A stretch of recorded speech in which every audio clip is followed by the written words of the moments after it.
Hello guys, आज के video में अपन बात करने वाले हैं अल्फ्रेड लॉर्ड टेनिसन के बारे में। इनके जो इनसे रिलेटेड कुछ महत्वपूर्ण फैक्ट्स के बारे में जानेंगे। और ये विक्टोरियन एरा से बिलोंग करते हैं, यानी विक्टोरियन एरा आपका माना जाता है 1832 से लेकर 1901 तक माना जाता है। तो इस एज से बिलोंग करते हैं और देखते हैं इनके बारे में। अल्फ्रेड टेनिसन थे, वो उनको फर्स्ट बैरन टेनिसन कहा जाता है। इसका मतलब ये है कि एक अच्छी पोइट्री लिखते थे। जो अच्छा पोइट होता है, मतलब अच्छी पोइट्री राइट करता है, उसको बैरन कहा जाता है। तो ये द फर्स्ट बैरन टेनिसन माने बोले जाते हैं। तो ये टाइटल इनका ध्यान रखना। वाज बॉर्न ऑन 6 अगस्त 1809, यानी इनका जो बर्थ डेट है वो 6 अगस्त 1809 है। इंग्लैंड में जन्म हुआ था इनका। He was the poet laureate during much of Queen Victoria reign and remains one of the most popular British poet. He remains the most popular and often quoted English poet next to Shakespeare. यानी ये queen Victoria के समय के, जब उनका साम्राज्य चल रहा था, उस टाइम के पोइट लॉरेट थे और ये महत्वपूर्ण ब्रिटिश पोइट्स में से एक माने जाते हैं। ऐसा कहा जाता है कि इन्हें क्वेटेड, इनको जो उपाधि दी गई थी वो शेक्सपियर के बाद एक नेक्स्ट उपाधि के रूप में ये जाने गए, यानी शेक्सपियर के बाद इनको इम्पोर्टेंस दिया गया टेनिसन को। Tennyson father gave great attention to the education training of his children. Tennyson के जो पिताजी थे, उन्होंने अपने बच्चों पर की जो शिक्षा थी, ट्रेनिंग पे बहुत अच्छा ध्यान दिया। इनके दो बड़े भाई थे जिनके साथ इन्होंने खुद पोइम्स लिखना शुरू किया था अर्ली स्टेज पे। And all three published them when Alfred was only 17 years, यानी जब 17 वर्ष के थे तो वो सारी की सारी पब्लिश हुई थी। For his education Tennyson first went to grammar school from 1860 to 1820। ये उनकी एजुकेशन से रिलेटेड है। In 1820 he enter Trinity College Cambridge and there he met his best friend Arthur Henry Hallam. ये नाम ध्यान रखना, ये इनका बेस्ट फ्रेंड था जो ट्रिनिटी कॉलेज में इनको मिला था।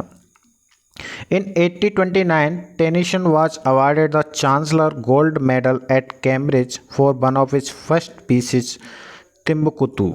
ये इनका पहला पीस था, पहली राइटिंग थी। इसके लिए इनको सबसे पहला जो अवार्ड दिया गया था वो चांसलर गोल्ड मेडल का अवार्ड था एट कैम्ब्रिज, जो कहाँ पे मिला था इनको, कैम्ब्रिज में दिया गया था। He published his first solo collection. इनका जो पहला सोलो कलेक्शन था वो था पोइम्स चीपली लिरिकल इन 1830, जो कब आया था, 1830 में आया था। और इसकी दो महत्वपूर्ण पोइम थी, क्लेरिबल एंड मेरियाना। ये ध्यान रखना, ये इनकी मोस्ट फेमस पोइम थी जो कि इसी कलेक्शन का पार्ट थी। The versus soon became popular and attracted the attention of well-known literary figures including that of S.T. Coleridge। और ये इतनी पॉपुलर हुई, इनके जो वर्सेस थे वो इतने पॉपुलर हुए कि उस टाइम के जो महत्वपूर्ण लिटरेरी फिगर्स थे, जिनमें से एक एस.टी. कॉलेज माने जाते हैं, उनका ध्यान इनकी तरफ खिंचा चला गया। टेनिसन की जो अर्ली पोइट्री थी, उनमें इन्होंने medievalism and powerful visual imagery का यूज किया था। मिडाइवल को दिखाया था was a major influence on the pre Raphaelite Brotherhood, जिसका सबसे बड़ा प्रभाव था वो किस मूवमेंट पे पड़ा था प्री रेफेलाइट जो मूवमेंट था, लगभग मिडिल 19th सेंचुरी में आया था ये प्री रेफेलाइट। तो उस पर इसका सबसे बड़ा प्रभाव पड़ा था टेनिसन का। In the spring of 1831 Tennyson father died. 1831 की जो स्प्रिंग थी उसमें उस टाइम टेनिसन के पापा की मौत हो जाती है। Requiring him to leave Cambridge before taking his degree, और उसी टाइम ये कैम्ब्रिज को छोड़ देते हैं बिना डिग्री लिए। ही रिटर्न टू द रेक्ट्री। रेक्ट्री का मतलब होता है जो चर्च वाला प्लेस होता है, इनका होम चर्च में था तो उसको रेक्ट्री बोलते हैं। तो वो वापस आ जाते हैं। Where he was permitted to live for another 6 year, जहाँ इनको 6 वर्ष रहने के लिए परमिट किया गया था। And share responsibility for his widowed mother and the family, तो वहाँ पर आके ये अपनी परिवार की जिम्मेदारी संभाल लेते हैं। आर्थर हेलम जो कि इनका फ्रेंड था, वो भी इनके फैमिली के साथ समर टाइम में रहने के लिए आ जाता है। And became engage to Tennyson sister, और जो टेनिसन की बहन थी उससे एंगेज हो जाता है एमिलिया टेनिसन, जिनका नाम था एमिलिया टेनिसन। कौन हो जाता है? Arthur Hallam. Tennyson best work is said to be which In Memoriam. इनका जो सबसे बेस्ट वर्क माना जाता है वो है In Memoriam, which was written in the memory of his friend Arthur Hallam, जो कि अर्थर हेलम की मेमोरी के रूप में लिखा गया था। जो एक पोइट थे, टेनिसन क्लासमेट थे ट्रिनिटी कॉलेज में कैम्ब्रिज में, और वहाँ पर but died quite early in the year of 1833, जो कि इनकी मौत है वो 1833 में हो जाती है। किसकी? अर्थर हेलम की। तो ये इनका बेस्ट फ्रेंड थे। तो इनकी सबसे जो पोइम मानी जाती है वो इन मेमोरियम मानी जाती है। 1833 ऑफ सेरिब्रल हेमरेज के कारण इनकी माइंड हेमरेज के कारण इनकी मौत हो जाती है। Tennyson is also known by his famous work Idylls of the King. जो टेनिसन थे वो भी एक इनकी फेमस वर्क थी आइडल्स ऑफ द किंग, जो कि 1885 में लिखी गई थी, which is a collection of narrative poems based on the life of King Arthur and Arthurian tales, जो कि किंग अर्थर की लाइफ से रिलेटेड था और अर्थरियन जो कहानियाँ थीं वो सारी इसमें थी। तो ये भी उनका एक महत्वपूर्ण वर्क था। Its subject has been taken from Sir Thomas Malory's tales about King Arthur. It was dedicated to Prince Albert who was the queen consort. जो ये इन्होंने लिखी थी तो ये किसको डेडिकेट करी थी इन्होंने? जो प्रिंस अल्बर्ट था, who was the queen consort, जो कि क्वीन का सलाहकार था, उनको इन्होंने ये प्रोवाइड करी थी, उनको डेडिकेट करी थी। और इसका जो वो था, मतलब कहाँ से इन्होंने जो मटेरियल लिया था वो सर थॉमस मेलरीज की टेल्स थी अबाउट किंग अर्थर के बारे में, वहाँ से ये सारी बातें उन्होंने चुराई थी। As a poet laureate Tennyson wrote mostly ordinary verses such as that of greeting to Alexandra of Denmark who arrived in Britain to marry the would be king Edward 7th in 1853। जब ये poet laureate बनाए गए थे तो Tennyson ने most of ordinary versus लिखे थे, जो कि सम्मान के तौर पे थे। अलेक्जेंड्रा, डेनमार्क की अलेक्जेंड्रा थी जो कि ब्रिटेन आई हुई थी शादी करने के लिए वुड बी किंग एडवर्ड 7, जो कि एडवर्ड 7 राजा थे, उनसे शादी करने के लिए वो यहाँ आई हुई थी। He produce also one of his best known poems the charge of the light brigade. इन्होंने अपनी सबसे बेस्ट पोइम्स का एक कलेक्शन था वो इन्होंने प्रोड्यूस किया, उसका नाम था the charge of the light brigade, which was a dramatic tribute to the British cavalry man involved in ill advised charge on 25 October 1854 during the Crimean war. इस वॉर के टाइम जो कैवलरी मैन होते हैं, घुड़सवार होते हैं ना, उनके लिए, तो उनको ट्रिब्यूट देने के लिए इन्होंने ये कलेक्शन पोएम्स कलेक्शन लिखा था। ये एक ड्रामेटिक ट्रिब्यूट था, क्योंकि इनको एक गलत तरीके से ट्रीट किया गया था इस बार में, तो उनसे रिलेटेड ये इन्होंने लिखा था।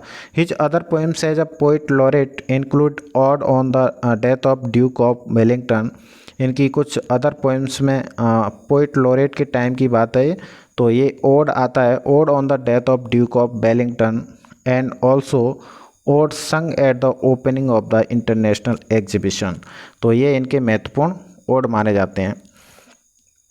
Tennyson was greatly admired by queen Victoria who in 1884 made him baron Tennyson. इनको ये उपाधि किसके द्वारा दी गई थी? बैरन टेनिसन की उपाधि किसके द्वारा दी गई थी? क्वीन विक्टोरिया के द्वारा। और कब दी गई? 1884 में। ये बात ध्यान रखना इंपॉर्टेंट है। In 1883 he was offered a peerage as a result of which he entered the House of Lords on March 11, 1884। 1884 में जब ये हाउस ऑफ लॉर्ड्स में प्रवेश कर रहे थे तो इन्हें एक पीर की तरह वहाँ पर इनको उपाधि दी, ऑफर किया। Towards the end of his life Tennyson wrote that his religious beliefs also defied conventions leading towards agnosticism and In Memoriam he wrote that there live more faith in honest doubt believe me then in half of the creeds. ये उनकी खुद की philosophy थी जो इन्होंने प्राचीन जो conventions चले आ रहे थे उनको भी इन्होंने मोस्ट ऑफ प्रोवाइड किया, और इन्होंने कुछ अपने अंदर की जो एग्नोस्टिसिज्म था उसको भी इन्होंने लिखा था, इन मेमोरियम में लिखा था, there lives more faith in honest doubt, यानी ईमानदारी में ही हमारे अंदर बहुत सारे डाउट छिपे हुए होते हैं, believe me, then in half of the creeds, जो कि हमारी जो लाइफ है वो मोस्ट ऑफ हाफ इन चीज़ों से घिरी हुई होती है, इन्हीं में अपन क्रीडिंग करते रहते हैं। Other lines indicative of his less of faith are the churches have killed their Christ, ये भी इनके फेथ को दर्शाती है कि the churches have killed their Christ, church ने अपने क्राइस्ट को ही मार दिया है। मॉड 1805 में लिखा था, 1855 मॉड के अंदर लिखा था। And Locksley Hall he wrote Christians love among the churches looked the twain of heathen hate, ये इनके महत्वपूर्ण कोटेशंस हैं जो इनके फेथ को दर्शाते हैं। And his place wicked he wrought we are self uncertain creature and we may yea even when we know not mix our spites and private hates with our defence of heaven. And in his diary he wrote, I believe in pantheism of a sort. He continued writing for a long time and at the age of 83 he died in 1892। यानी ये उनकी खुद के कुछ विचार थे जो उन्होंने अपनी राइटिंग्स के माध्यम से लोगों तक पहुंचाए, और 83 की एज में उनकी 1892 को डेथ हो जाती है। ये यहाँ पे उनके कुछ नोटेबल वर्क्स दे रखे हैं।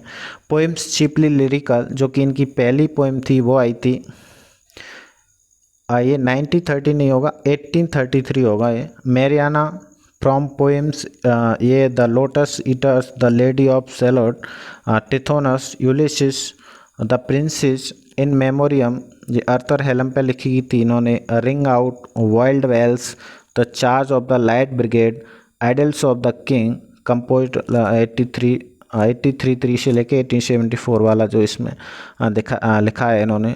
लेक्सली Hall 60 years after 1886 crossing the bar, तो ये इनके कुछ इम्पोर्टेंट्स नोटेबल वर्क्स हैं, तो आप इनका स्क्रीनशॉट लेके आप नोट डाउन कर सकते हैं। और यहाँ हमने बहुत सारी ऐसे फैक्ट्स इनके बारे में बताए हैं जिनसे आप शायद अनअवेयर हों, तो आप वीडियो को पॉज करके उनको नोट डाउन कर सकते हैं। Thanks for the watching, keep faith and live happy. Thank you guys.